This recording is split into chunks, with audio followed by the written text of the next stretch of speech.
Download, install, and log in to Mobile Terminal, iOS.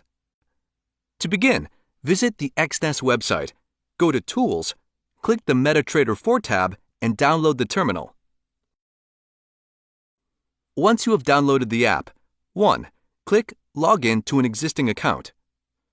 2. In the Enter Company or Server name field, type Exness and choose your server. 3. Enter your account number as your login. 4. Enter your account trading password as your password. 5. Tick Save Password if you wish to keep the password saved on your device. 6. Click Sign In. You can add more than one trading account to your mobile terminal.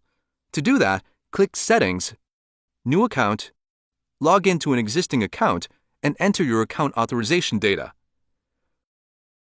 Once you've added new accounts, you can easily switch between them. To do that, go to Settings and click on the account number you are currently logged in with. You will then be able to switch between the accounts you've added to your mobile terminal. Thank you for choosing Exness.